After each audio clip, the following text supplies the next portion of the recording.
Welcome to the Assam history classes. Today we are discussing the medieval history part 7 and this is our lecture 8 of the Assam history class series.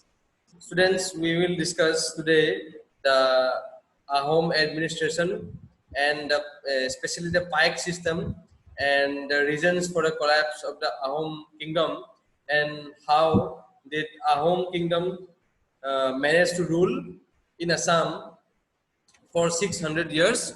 So students, let us begin. As we have already discussed that Assam history can be divided into these 5 parts. So we have already covered the prehistoric part and we have covered the ancient history. So today we will complete the medieval history of Assam. Today we will complete the medieval history of Assam and we will take one more class for the important battles, treaties, important personalities and contribution from women during the medieval period of Assam. So after this we will cover the modern history and the post-independence history of Assam. So as we have already discussed that in medieval history is from 12th century to 19th century AD and the first topic is the first Mohammedan invasion of Kamrupa, then our kingdom of Komota, the Sutia kingdom, Barovhias, Khen dynasty, Koch kingdom, Kosari kingdom, Zoyantia kingdom, Ahom kingdom and the Burmese war and the arrival of the East India Company. So in our last class, we have covered this point. So today we will discuss the salient aspects of the Ahom kingdom. So in today's class, we are discussing the Ahom administration, the Pike system, and how did Ahom kingdom manage to rule for 600 years. So this is linked with the Ahom administration is linked with Ahom administration. Also, we will discuss why did Ahom kingdom collapse. So students, let us begin with today's class.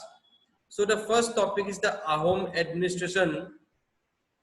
The essence of 600 years rule of the Ahoms was their system of administration. So in order to understand the reason for the survival of the Ahom kingdom for 600 years, we will find the root in the system of administration of the Ahom kingdom, which had several peculiar characteristics that enabled the Ahoms to rule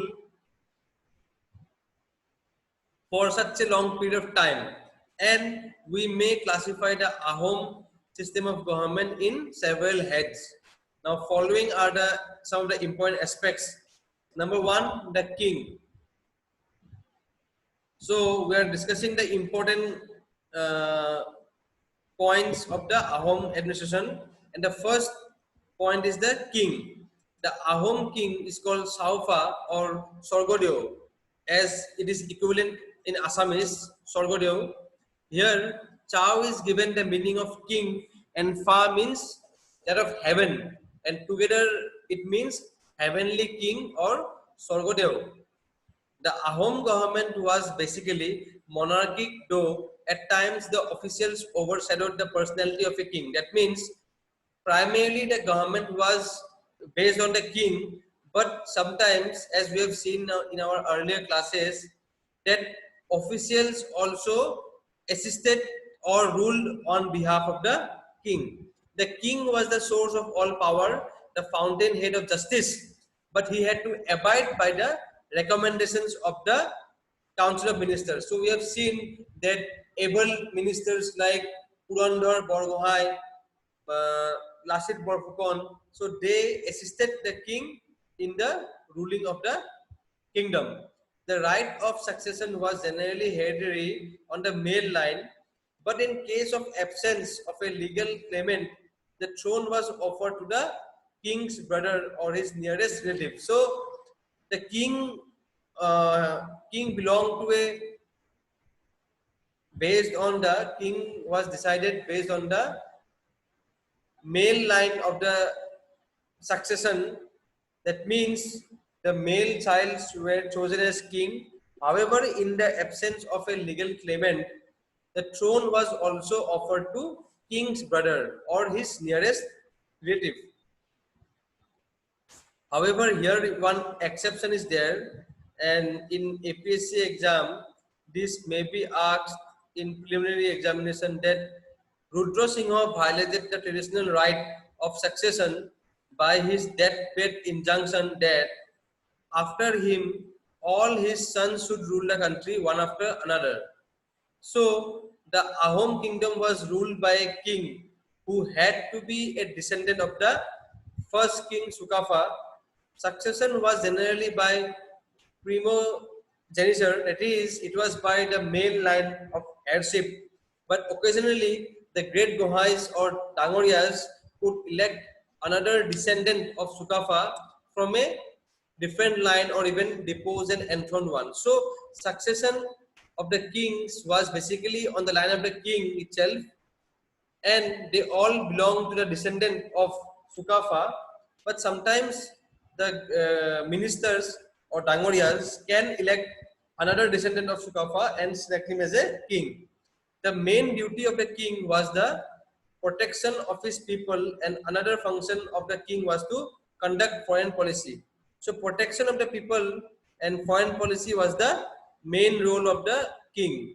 The king's coronation ceremony is held with pomp and show in Soraido, the old capital, and this ceremony is called Singori Ghar Utha. We will discuss this. What is this Singori Ghar Utha? Singori Ghar Utha was the coronation ceremony of Ahom kings. Sorgodeo Sudangfa or Bamuni Raja introduced this system in 1397. It was only performed in Soraido, the first capital of the Ahom kingdom established by Sukafa. So the Bamuni Raja, the Ahom king Sudangfa, who was influenced by or rather raised by Brahmins, he introduced this ceremony in 1397. Singorighar Utha or ascending of Singorighar was a grand ceremony, and it was believed that a king could attain the status of a real monarch only after performing the Singorighar Utha ceremony. But due to involvement of huge expenses, many Ahom kings avoided the ceremony. So, after passage of time, this ceremony became very symbolic, and it was believed that a king could attain the status of a real monarch only and only after performing the Singori Ghar Utha ceremony. One of the key features of the ceremony was the ascending of Singori Ghar by the king. Singori Ghar, no, what is a Singori Ghar? Singori Ghar was a platform, raised platform made of Singori tree, and thus it is called Singori Ghar. And as the king ascends the Singori Ghar, the ceremony got its name as Singori Ghar Utha. King Rudra Singha ended the practice of sacrificing a human being during Singori Utha ceremony. Instead, he sacrificed a buffalo. Future kings also followed this practice.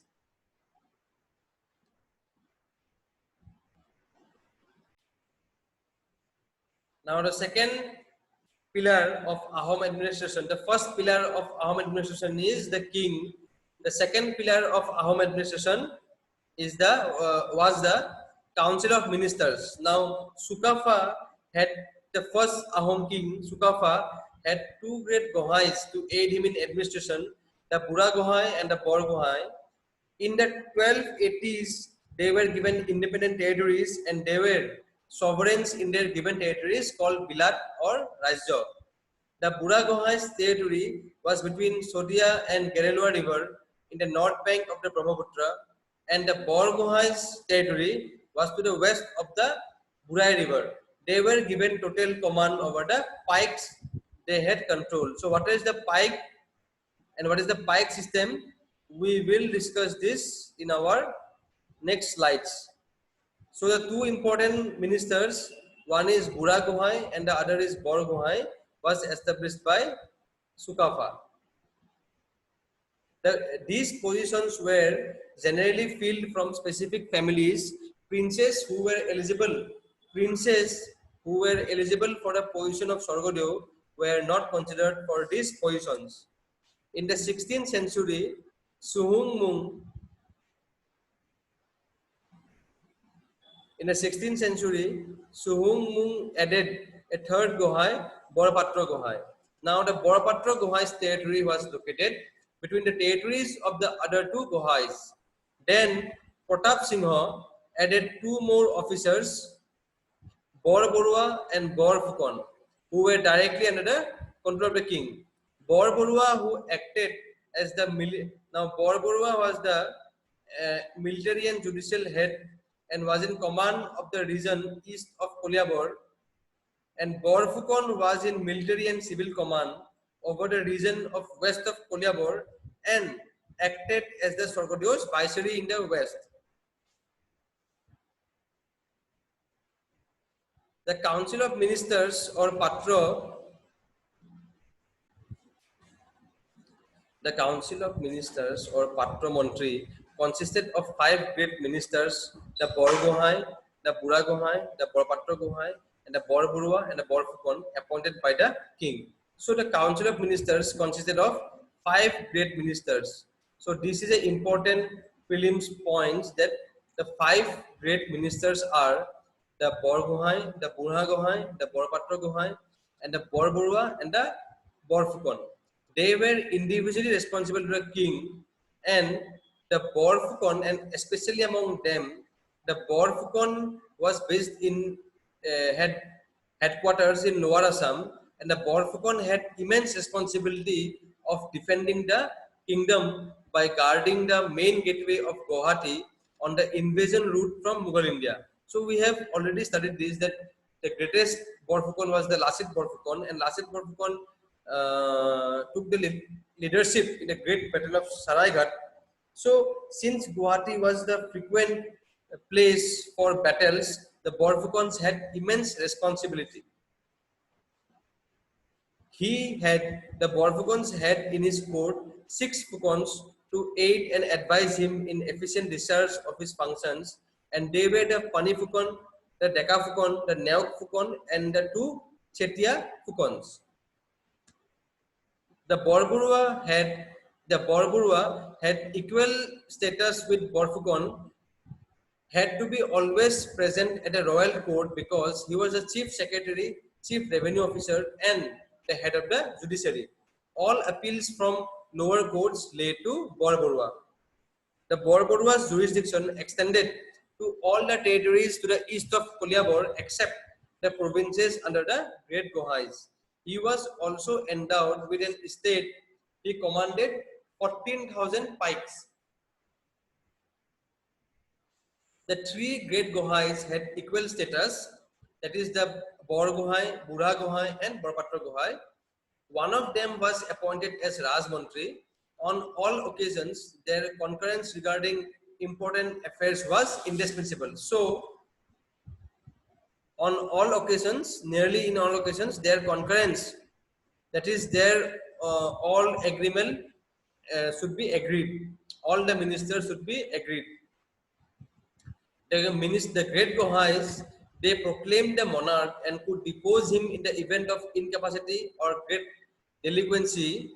In the provinces allotted to each, they exercised most of the independent rights of the sovereignty. In case of the Gohais, the succession was usually hereditary, except when the son of a Gohai was incapacitated by lack of ability or any other cause. So, in case of the Gohais,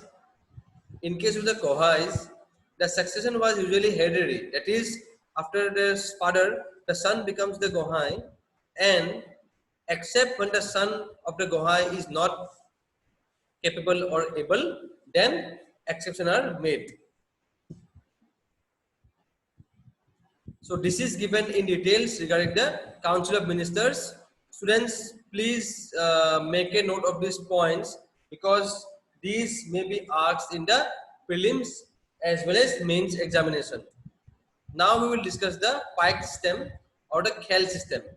The organization, and this is the third pillar. The third pillar of Ahom administration is the Pike system. The organization of society during Ahom rule, known as the Pike or Khel system, grew out of a relation which the Ahoms established with the tribes of the southeastern part of the Brahmaputra Valley. That is, once Ahom had established relations with the Kosari kingdom or the Zoyantia kingdom, then this Pike system was developed. Sukafa introduced the system of exacting personal service from the members of the tribal communities who were to serve the ruling tribe as fuel suppliers, water drawers, honey suppliers, etc. However, the Pike system was formally implemented or systematically implemented by Momai Tamuli Borburua under the patronage of the Pratap Singha. Now, under the Pike system, every adult male between the age of 16 to 50 was registered as a Pike for state service. 4 Pikes formed a unit called GOAT. Now, the structure of the Pike system is given here. 4 Pikes formed a goat. The Pikes in a goat had to render service to the state in rotation, 1 Pike serving for a period of 3 months a year. The cultivation or domestic concerns of the Pike on duty was looked after his comrades in a goat. So once of the goat, if 1 Pike is on duty for a state, then the other Pike members will look after his domestic concerns or cultivation activity. Some Pikes were also organized into professional khels, each rendering a particular kind of productive work like boat building or arrow making for the state. The control of the state on the Pikes were very rigid. So this is important. This is for prelims exam. A question on this is highly expected, that over officer who has 20 Pikes is called Bora. 100 Pikes we have Saikia, then 1000 Pikes we have Hazorika, and 6000 Pikes the officer is Fukon.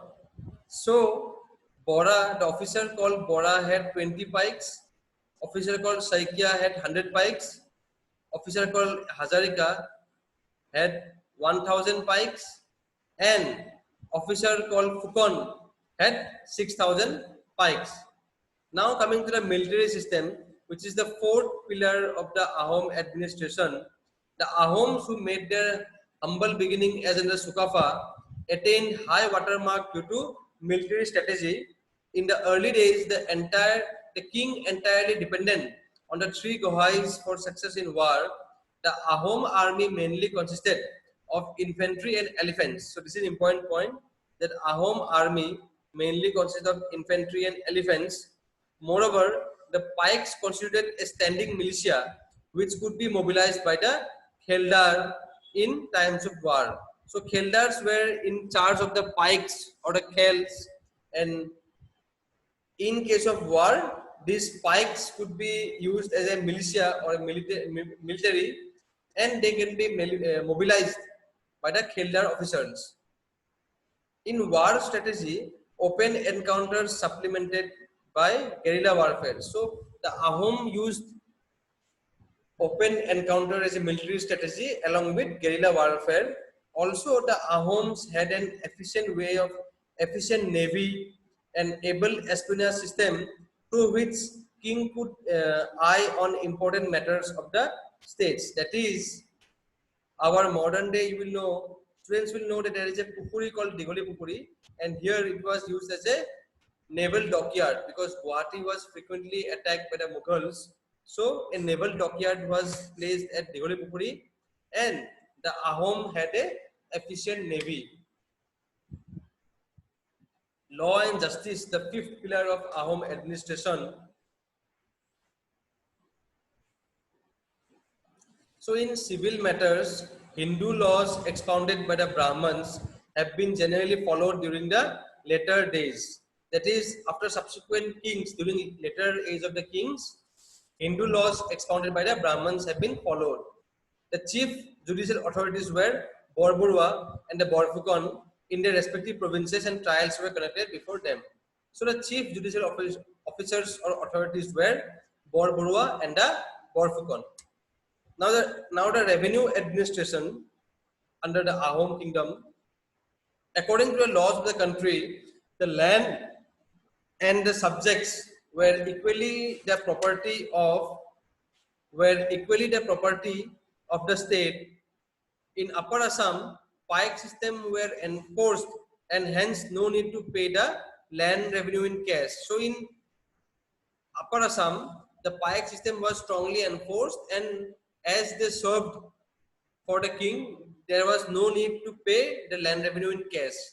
However, in Kamrup, Chandrakanta Singha introduced a tax on lands called Khari Katana. Moreover, revenue administration of Kamrup was different from that of Eastern Assam because Kamrup was frequently invaded by the Mohammedans, and the revenue system as found in Bengal was kept in Kamrup also. For fiscal purpose, the districts were divided into parganas, which were in charge of the Chaudhuri. Further, the parganas were divided into taluk, which were called talukdar. So these terms are very important in Ahom administration. Students, please make a note of it, because if any question comes in examination, so that we can answer them correctly. The lands granted by the Ahom Rajas can be classified under several heads, such as Devotor, the land given to the maintenance of temple; Brahmotor, lands given for the Brahmins; and Dharmotor, lands for religious and charitable purposes. Now, the conclusion is that the main reason behind the long rule of 600 years in Assam of the Ahoms lies behind their system of government. So, this is a very, very important point.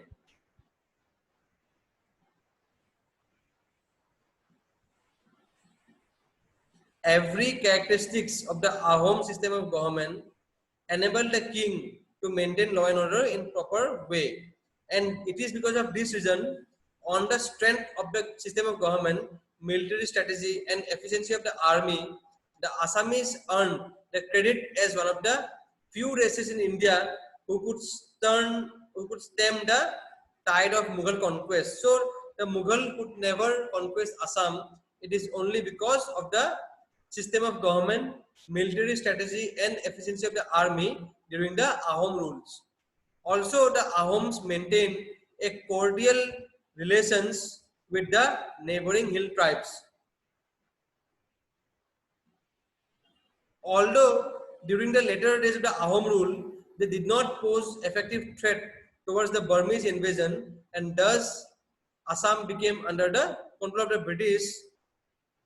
But it was not due to the drawbacks of the system of government, but due to the conspiracies among the royal officers, which gradually weakened the Ahom kingdom and thus lost their own glory. So, why Ahom kingdom collapsed? The reason is not because of the drawback of the system, because as we have already seen, the administration system was very good, but there were frequent conspiracies among the royal officers which gradually weakened the Ahom kingdom and thus lost their own glory. Now we will study the Pike system in depth. The Pike system was a type of Corby labor system on which the Ahom kingdom of the medieval Assam was based. So, if a question comes on Pike system, then a standard definition will be that a type of Corby labor system. What is a Corby labor system? The Corby labor system is kind of unpaid or kind of forced labor. It is called Corby labor system.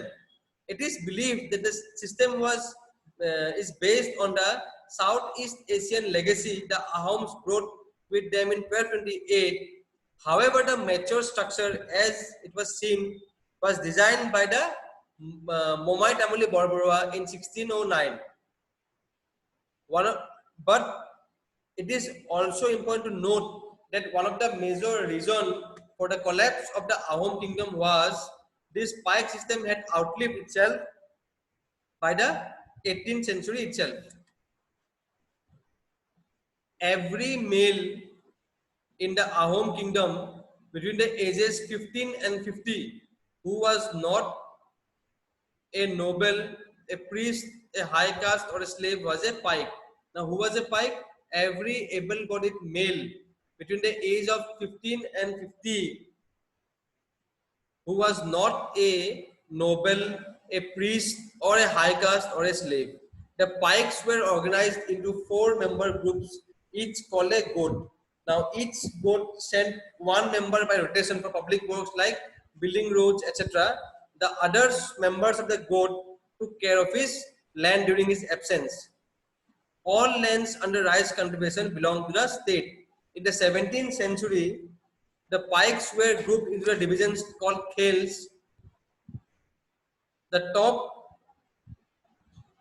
the top aristocracy was about 1% and the rest constituted the service class. Now land holdings, the duty of a pike was to render service to the Ahom state, in exchange for which he was granted 2 puras or 2.66 acres of cultivable land, which was neither hereditary nor transferable. In addition, he could maintain his tax-free ancestral homestead and garden, that is basti and bari mati. Cultivable land called rupit was held communally, that was distributed among the pikes, which is called gaumati. So these are important land holdings terms. Students, please make a note of this slide. Royal service. Now, the royal services of the pikes included defense, civil construction like embankments, roads, bridges, tanks, etc. Military production like boats, arrows, and muskets, etc. Now, there were 2 major classes of pikes. So, pikes were divided into 2 major classes. First is Khandri pike or archer, who rendered his service as a soldier or as a laborer. Now, the second class of pike is a Samoa pike, who rendered non-manual service and had a higher social status. Now, some minor classes were also there, which are called Bilatiyas, Devaliyas, or Bohotiyas. The Bilatiyas means tenants at the estates of nobles, Devaliyas attached to temples and satras, and Bohotiyas attached to hill masters. Most of the lower pike officers, Bora, Soikia, Hazarika, Kamuli, Pachani, belong to the Samoa class.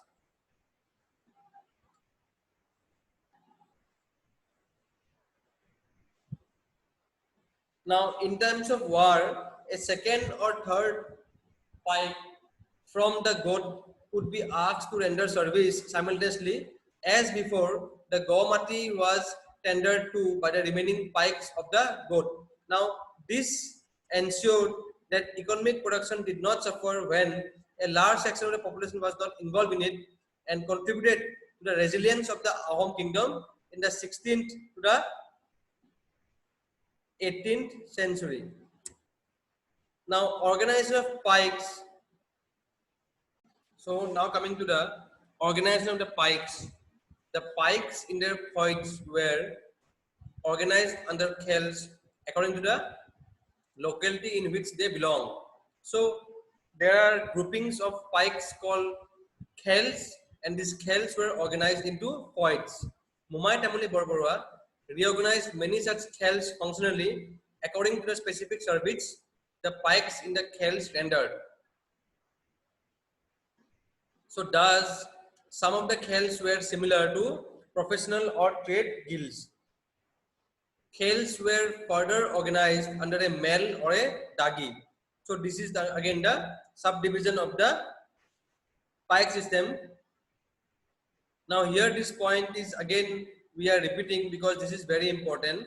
The pikes in a khel were organized under a gradation of officials who commanded a set of number, like Bora for 20 pikes, Saikia with 100 pikes, Hazarika with 1000 pikes, then Pukon 600 pikes, Raskwa a governor or a territory, and between 2000 and 3000 pikes, and Borua a superintending officer, each of whom would command 200 and 300 pikes. So this list is important because APSC may check this part in the upcoming prelims. The Phukons, Rajpuas and Boruas and Hazarikas were nominated by the king and appointed in concurrence with the three great Gohais, that is the Bora Gohai, the Bor Gohai and the Borpatra Gohai. The Boras and Saikias were appointed by the respective Phukons and Rajpuas.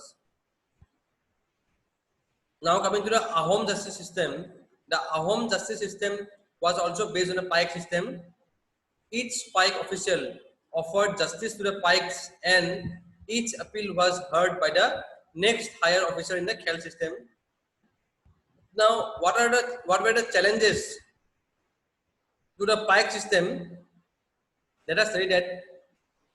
The Pike system was a method by which the Ahom king obtained service from the people and also provided service back to the people. So, Pike system was a system in which the Ahom king obtained service from the people and also provided service back to the people. By the 17th century, it had evolved into a robust system that gave the Ahom kingdom a resilience in the face of a long protected war against the Mughals. But soon the system faces many challenges. Because some noble officers began to appropriate the services of Pikes for their personal works instead of working for a king. After the end of Ahom Mughal conflicts, the Ahom kingdom extended the Pike system to the regions earlier held by the Mughal, but where the royal service was now payable in cash following the Pargana system that was left behind. The increased production of pikes and the growth of an internal market over time in the entire kingdom demanded a modernization of the economy which the pike system was unable to handle. Also, another challenges which the pike system followed was the satras. Now, the satras attracted pikes who wanted to escape the compulsory service. The satras, in addition, came into competition with the Ahom kingdom by expanding into new social groups that the Ahom kingdom would have expanded into otherwise and providing an alternative economic production process. And this conflict with the Satras led to the great or famous Muhammadan rebellion, which further weakened the Ahom kingdom. Now, an important topic we are covering is that why did Ahom kingdom collapse? So, in this, we will study important points for the reasons of the collapse of the Ahom kingdom. So, the first point is Muhammadan rebellion from 1769 to 1805. The Muhammadan rebellion started during the reign of Swargadeo Lakshmi Singha and ended during the reign of Swargadeo Kamaleshwar Singha. It continued for 60 to 36 years from 1769 to 1805. It was a conflict between the Ahom kings and the Moran people of Upper Assam who were disciples of the Muhammadiyya Satra. Rise of Vaishnavism, Ahom Pike system and internal clash among Ahom royals were the key reasons of the rebellion. The Muhammadan rebellion was an internal civil war in the state. There were too many causes of Muhammadan's rebellion. First of all, it was completely based on political and religious issues. Muhammadiyya people followed Neo-Vaishnavism, but Ahoms were the followers of the old Hinduism. So this thing threatened them quite a lot from losing power in their own kingdom. Therefore, Ahom wanted to control them and also to stop the expansion of Neo-Vaishnavism.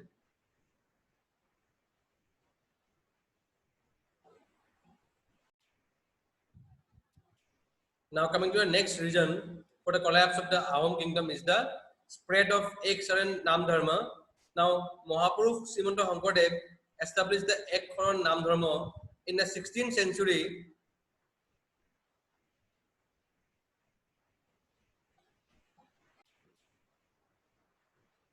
Mahaprabhu Srimanta Hankodev established the Act for Nam Dharma in the 16th century, and which opened up to all social and groups and communities. Now, this Act Nam Dharma, which Mahaprabhu Srimad Shankardev propagated, now this provided a safe haven from the mandatory labor under the Pike System. The Ahom rulers saw a threat, and Shankardev himself had to escape to the coast kingdom during the reign of Suklangmung to avoid persecution.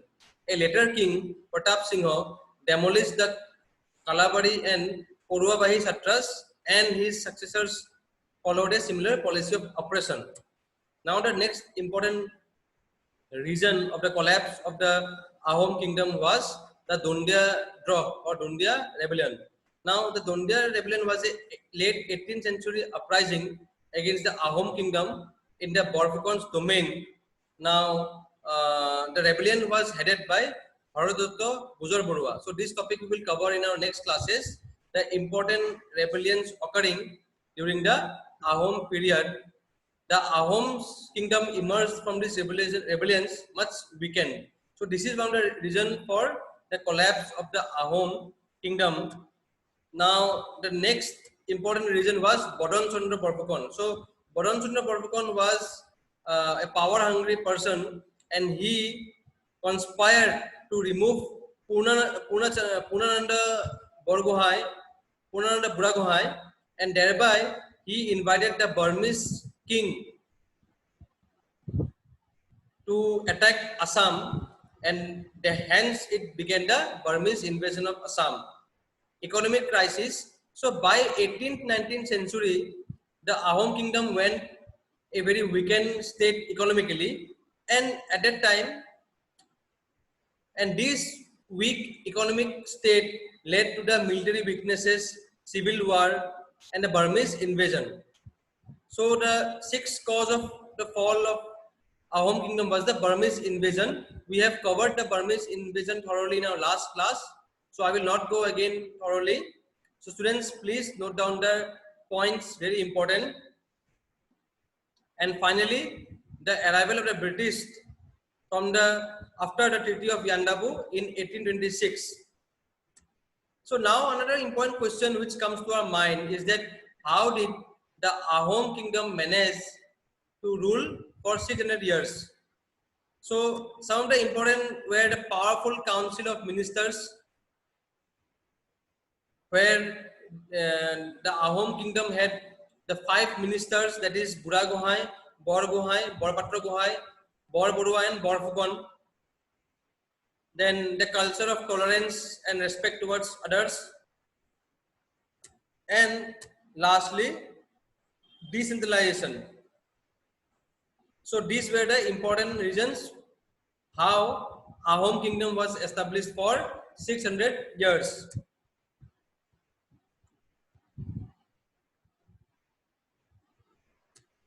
So in our next class, we will cover the important battles of medieval history, treaties, important revolts, personalities, important women contributors, Neo-Vaishnavite movement, and Azan Pir. So in next class, we will cover the medieval history of Assam, and then we will subsequently begin the modern and post-independence history of Assam. So this is all for today. Thank you for watching this class. I hope it was helpful. Thank you.